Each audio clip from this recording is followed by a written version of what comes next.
Eliphas Levi, el gran arcano del ocultismo revelado 1868. Eliphas Levi, abate Alfonso Luis Constant, obra póstuma del autor, en la que, como eximio maestro y gran mago, descorre el velo que por siglos encubrió el gran secreto del ocultismo, explicando a la luz de la ciencia y de la razón, todos los secretos y poderes de la alta y baja magia. Primera parte: el misterio real o el arte de gobernar las fuerzas. Capítulo primero: el magnetismo. Capítulo segundo: el mal. Capítulo tercero: la solidaridad del mal. Capítulo cuarto: la doble cadena. Capítulo 5: las tinieblas exteriores. Capítulo sexto: el gran secreto. Capítulo séptimo: el poder que crea y que transforma. Capítulo octavo: las emanaciones astrales y las proyecciones magnéticas. Capítulo noveno: el sacrificio mágico. Capítulo décimo: las evocaciones. Capítulo 11: los arcanos del anillo de Salomón. Capítulo 12: el secreto terrible. Segunda parte: el misterio sacerdotal o el arte de hacerse servir por los espíritus. Capítulo primero: las fuerzas errantes. Capítulo segundo: los poderes de los sacerdotes. Capítulo tercero: el encantamiento del demonio. Capítulo cuarto: lo sobrenatural y lo divino. Capítulo V: los ritos sagrados y los ritos malditos. Capítulo sexto: de la adivinación. Capítulo séptimo: el punto equilibrante. Capítulo octavo: los puntos extremos. Capítulo noveno: el movimiento perpetuo. Capítulo décimo: el magnetismo del mal. Capítulo 11: el amor fatal. Capítulo 12: la omnipotencia creadora. Capítulo 13: la fascinación, la inteligencia negra. Capítulo 15: el gran arcano. Capítulo 16: la agonía de Salomón. Capítulo 17: el magnetismo del bien. Apéndice: credo filosófico, de Eliphas Levi. La moral, los axiomas. Las ciencias ocultas. Testamento del autor. Esta obra es el testamento del autor. Es el más importante y el último de sus libros sobre la ciencia oculta.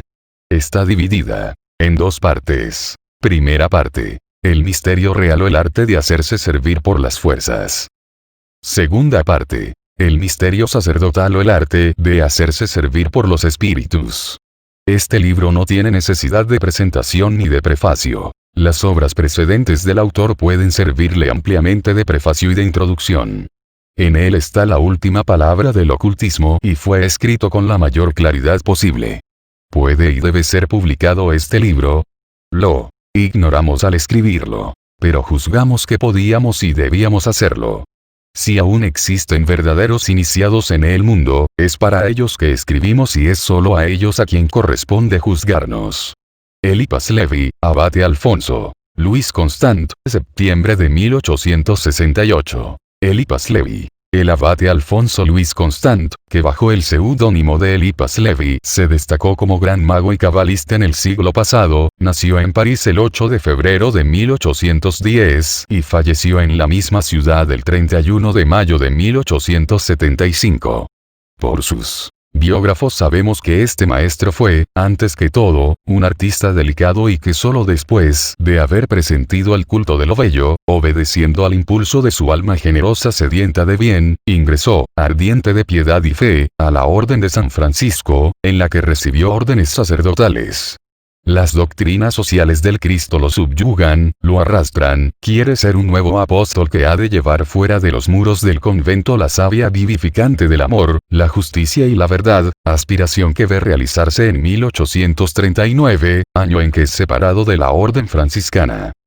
Disponiendo del inmenso caudal que le brindaban los numerosos manuscritos y viejos libros de la biblioteca de su convento, se había dedicado de lleno al estudio de lo oculto, adquiriendo así los vastísimos conocimientos que con tanta sabiduría y habilidad expone en sus obras.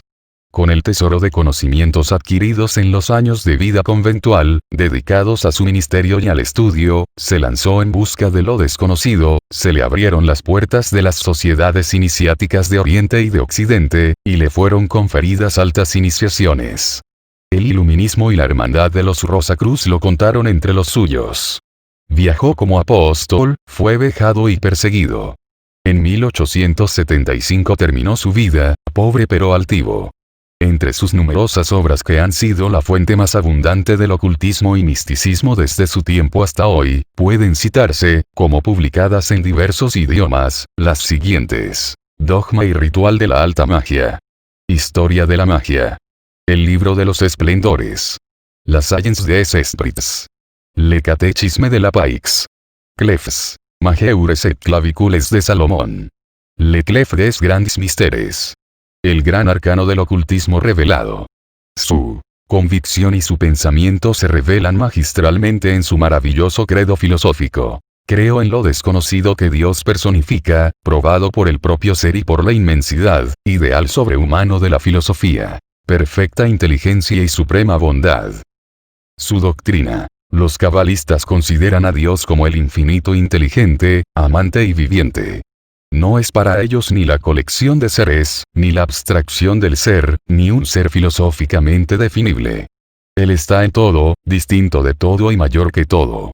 Hasta su nombre es inefable y aun ese nombre solo expresa el ideal humano de su divinidad. Lo que Dios es, por sí mismo no es dado al hombre comprender. Dios es lo absoluto de la fe, pero lo absoluto de la razón es el ser. El ser existe por sí mismo y porque existe. La razón de ser del ser es el propio ser. Es a esta realidad filosófica e incontestable que los cabalistas dan un nombre. En este nombre están contenidos todos los otros. Los guarismos de este nombre producen todos los números. Los jeroglíficos de las letras de este nombre expresan todas las leyes y todas las cosas de la naturaleza. Los pueblos forman ídolos y los destruyen, el infierno se puebla de dioses caídos hasta que la palabra del gran iniciador se haga oír. Dios es espíritu y debemos adorarlo en espíritu y en verdad. Los cultos cambian y la religión es siempre la misma. Los dogmas se devoran y absorben unos a otros, como ocurre a los animales que viven en la tierra, y el mundo dogmático solo es el demonio del error, como el mundo terrestre es el imperio de la muerte. La muerte aparente alimenta la vida real, y las controversias religiosas deben terminar, tarde o temprano, en una gran catolicidad, universalidad. Entonces la humanidad sabrá por qué sufrió, y la vida eterna, desarmando al aguijón de la muerte, revelará a las naciones el misterio del dolor. Insistimos en esta observación que damos sin temor a la admiración de los que saben. Dios opera en el cielo por los ángeles y en la tierra por los hombres.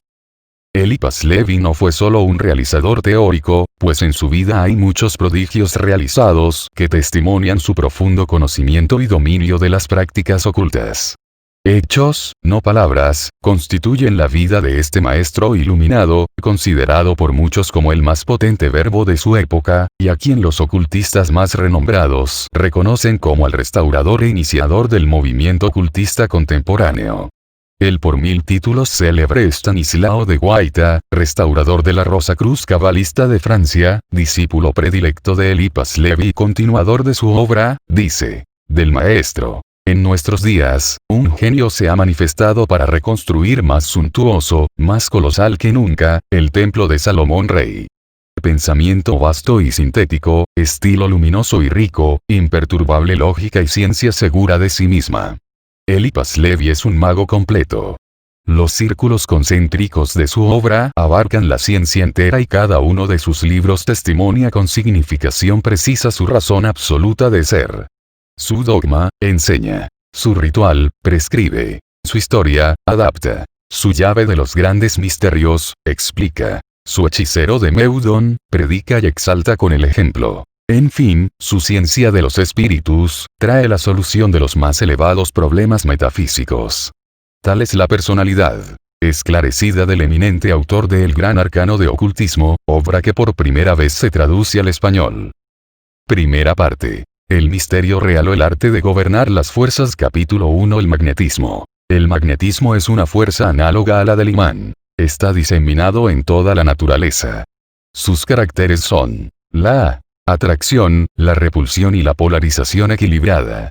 La ciencia ha captado y aceptó los fenómenos del imán astral y del imán mineral, pero observa con desconfianza el imán animal que se manifiesta todos los días por hechos que, si bien ya no puede negar, espera, para admitirlos, concluir su análisis por una síntesis incontestable. Sabemos que la imantación producida por el magnetismo animal determina un sueño extraordinario, durante el cual el alma del magnetizado cae bajo el dominio del magnetizador, con la particularidad de que la persona adormecida parece dejar inactiva su vida propia para manifestar solamente los fenómenos de la vida universal. Refleja el pensamiento de los otros. Ve sin valerse de los ojos. Se torna presente en todas partes, sin tener conciencia del espacio. Percibe las formas más que los colores. Suprime y confunde los periodos del tiempo. Habla del futuro como si fuese pasado y de este como si se tratara del futuro. Explica al magnetizador sus propios pensamientos y hasta las acusaciones secretas de su conciencia. Evoca en sus recuerdos las personas en quienes piensa el magnetizador, y las describe del modo más exacto, sin haberlas visto jamás. Habla el lenguaje de la ciencia con el sabio y el de la imaginación con el poeta. Descubre las dolencias y adivina los remedios. Da muchas veces sabios consejos. Sufre con quien sufre y, en ocasiones, con un grito doloroso nos anuncia los tormentos que sobrevendrán. Estos hechos extraños, pero incontestables, nos llevan necesariamente a la conclusión de que existe una misma vida para todas las almas, o una especie de reflector común de todas las imaginaciones y de todas las memorias, en el cual podemos vernos mutuamente, como si una multitud pasara delante de un espejo. Este reflector es la luz ódica del caballero Reichenbach. Es lo que nosotros llamamos luz astral. Ese gran agente de la vida que los hebreos denominan Od, o Viaur. El magnetismo dirigido por la voluntad del operador es Od, el sonambulismo pasivo es Od. Las pitonisas de la antigüedad eran sonámbulas ebrías de luz astral pasiva. Esta luz recibe, en los libros sagrados, el nombre de espíritu de Pitón, porque la mitología griega la simbolizaba con la imagen de la serpiente Pitón. 1. Ella está también representada en su doble acción por la serpiente del caduceo. La serpiente de la derecha es Od y la de la izquierda Od, y en el medio, encima de la barra hermética, brilla el globo de oro, es decir, hubo la luz equilibrada. 2. Od simboliza la vida libremente dirigida, y Ob la vida fatal. El legislador hebreo decía: infelices de los que adivinan por Od, pues invocan la fatalidad, atentando así contra la providencia y contra la libertad del hombre. Hay ciertamente una gran diferencia entre la serpiente Pitón, que se arrastraba en el lodo del diluvio y que el sol hirió con sus dardos, y la serpiente que se enrosca en el bastón de Esculapio, de la misma manera que también difieren la tentadora del Edén y la serpiente de bronce que curaba a los dolientes en el desierto. Estas dos serpientes opuestas son la representación de las fuerzas contrarias que podemos asociar pero jamás confundir. El cetro de Hermes, separándolas, las concilia y, por así decirlo, la reúne. De esta manera, a los ojos penetrantes de la ciencia, la armonía resulta de la analogía de los contrarios. Necesidad y libertad, tales son las dos grandes leyes de la vida. Y estas dos leyes hacen solo una, pues son mutuamente indispensables. La necesidad sin libertad sería tan nefasta como la libertad privada de su freno necesario. El derecho sin el deber es la locura. El deber sin el derecho es la esclavitud. Todo el secreto del magnetismo consiste en esto: gobernar la fatalidad de Od por la inteligencia y el poder de Od, a fin de crear el equilibrio perfecto de Aur. El magnetizador desequilibrado y dominado por sus pasiones, que quiere imponer su actividad a la luz fatal, se asemeja a un hombre que, con los ojos vendados y montado en ciego caballo, lo espoleara en medio de una sinuosa selva llena de precipicios. Los adivinos, los tiradores de cartas y los sonámbulos son todos alucinados que adivinan por medio de Ob. La copa de agua de la hidromancia, las cartas de teilla, las líneas de la mano, etc., producen en el vidente una especie de hipnotismo. Ve entonces al consultante en los reflejos de sus deseos insensatos o de sus imaginaciones amorosas, y como a su vez, es un espíritu sin elevación y sin nobleza de voluntad, adivina las locuras y sugiere otras mayores, logrando así gran éxito. Un cartomántico que aconsejase la honestidad y las buenas costumbres perdería luego su clientela de concubinas y solteronas histéricas. Las dos luces magnéticas podrían muy bien llamarse respectivamente, luz viva y luz muerta, fluido astral y fósforo espectral, antorcha del verbo y humareda del sueño. Para magnetizar sin peligro es preciso tener en sí la luz de la vida, es decir, ser un sabio y un justo. El hombre esclavo de las pasiones no magnetiza, fascina. Pero la irradiación de su fascinación aumenta alrededor de él el círculo de su vértigo, multiplica sus encantos y enflaquece cada vez más su voluntad. Se asemeja a una araña que se agota y al fin queda presa en su propia tela. Los hombres que aún no conocen el imperio supremo de la razón, la confunden con el raciocinio particular y casi siempre erróneo de cada uno. El señor de la paliza les diría: quien se engaña no tiene razón, siendo la razón, precisamente, lo contrario de nuestros errores. Los individuos y las masas a quienes la razón no gobierna son esclavos de la fatalidad, la cual rige la opinión que es, a su vez, reina del mundo. Los hombres quieren ser dominados, aturdidos, arrastrados. Las grandes pasiones les parecen más bellas que las virtudes, y aquellos a quienes llaman grandes hombres suelen ser, las más de las veces, grandes insensatos. El cinismo de Diógenes les agrada como el charlatanismo de Empédocles. A nadie admirarían, tanto como a Ajax y Capaneda, si Poleucto no fuese más furioso aún. Píramo y Tisbe, que se matan, son los modelos de los amantes. El autor de una paradoja siempre tiene la certeza de adquirir renombre. Y por más que lo condenen al olvido, por despecho o por envidia, el nombre de Erostrato encarna tanta belleza demencial, que supera a su ira y se impone eternamente a su recuerdo. Los locos son, pues, magnetizadores o más bien fascinadores, y eso es lo que torna contagiosa la locura. Por no saber medir lo que es grande la gente, se apasiona frente a lo extraño. Las criaturas que aún no pueden andar, quieren que la gente las tome en brazos y las lleve de paseo. Nadie ama tanto la turbulencia como el impotente. Es la incapacidad del goce lo que engendra los Tiberios y las Mesalinas. El pillo de París quería ser Cartouche en el paraíso de las calles arboladas y reía de corazón al ver ridiculizar a Telémaco. No todos tienen el gusto de la embriaguez del opio o del alcohol, pero casi todos quieren embriagar el espíritu y complacerle fácilmente haciendo delirar el corazón. Cuando el cristianismo se impuso al mundo por la fascinación del martirio, un gran escritor de aquel tiempo formuló el pensamiento de todos, exclamando: creo porque es absurdo. La locura de la cruz, como el propio San Pablo la llamaba, era entonces invenciblemente invasora. Se quemaban los libros de los sabios y San Pablo preludiaba en Efeso los hechos de Ornar. Derribábanse templos que eran maravillas del mundo e ídolos que como obras eran primicias del arte.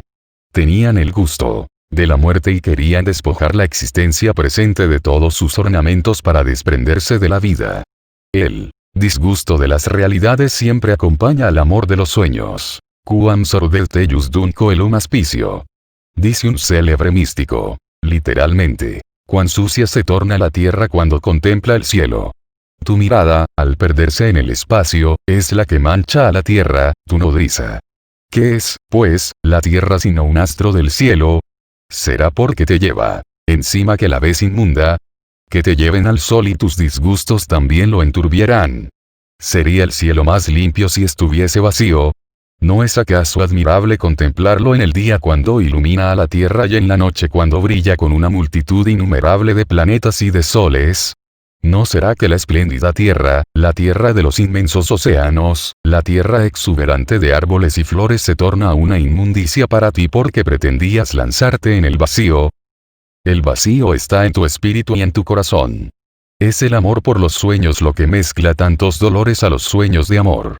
El amor, tal como nos lo da la naturaleza, es una deliciosa realidad, y es nuestro orgullo enfermizo el que pretende algo mejor que la naturaleza. De esto proviene la locura histérica de los no comprendidos. El pensamiento de Carlota en la cabeza de Werther se transforma, fatalmente, en lo que tenía que ser y toma la forma brutal de una bala de revólver. El amor absurdo tiene como desenlace el suicidio. El amor verdadero, el amor natural, es el milagro del magnetismo. Es el entrelazamiento de las dos serpientes del caduceo. Parece producirse fatalmente, pero es producido por la razón suprema que le hace seguir las leyes de la naturaleza. La fábula refiere que Tiresias, Teres, habiendo separado dos serpientes que se unían, incurrió en la cólera de Venus y se tornó andrógino, lo que anuló en él el poder sexual. Después lo hirió la diosa irritada y lo dejó ciego, porque atribuía a la mujer lo que conviene principalmente al hombre. Tiresias era un individuo que profetizaba por la luz muerta. Por eso sus predicciones siempre anunciaban dolencias que incluso parecían provocar. Esta alegoría contiene y resume toda la filosofía del magnetismo que acabamos de revelar. Notas del traductor. 1. Pitón. Pitón. Mitología. Serpiente monstruosa de 100 cabezas y 100 bocas que vomitaban llamas. Guardaba el oráculo de la tierra. 2. Aur.